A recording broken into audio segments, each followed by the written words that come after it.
What to expect when you're expecting, a phrase that is taking on a different meaning for many new mothers during the COVID-19 pandemic. Well, Antoinette Smith spoke to a childbirth educator on the implications of COVID-19 for mothers and why it's important to have a plan. It's supposed to be the most blissful 9 months of an expecting mother's life. This is a momentous occasion that you will remember forever.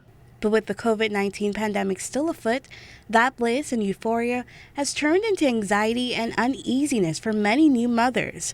With ever-changing restrictions coupled with overcrowded health facilities, many are left at a loss of what to expect. And that's something childcare educator Bernica Smith is trying to get ahead of. So I decided to take an online approach, and that worked out great. I mean, moms were in the comfort of their home, still getting the same exact information and quality of information that they would have gotten in person. And it was so timely because there was so much information out there now. What is COVID-19? How is this going to affect me? How is this going to affect my baby? Those possible effects posing a big concern to many mothers. This as a slew of studies from around the world find the rate of stillbirths are rising dramatically during the pandemic. Researchers pointing the finger at an increasing amount of stress and disruption in health services. There are levels of stress, and you can manage this stress. A lot of stress comes from fear, anxiety, and uncertainty. There's a certain level of anxiety you have when you're prepared to go in to take a glucose tolerance test.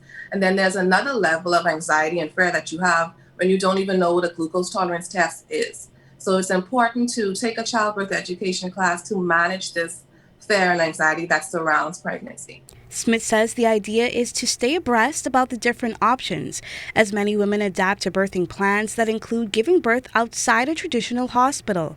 Popular search engine Google reporting back in May that searches for home births have grown since the early stages of the pandemic. But for those anxious about sticking to the traditional, she says it's important to be in control. Doing your research, reaching out to a childbirth educator, a doula, like I said, having that open conversation with your doctor.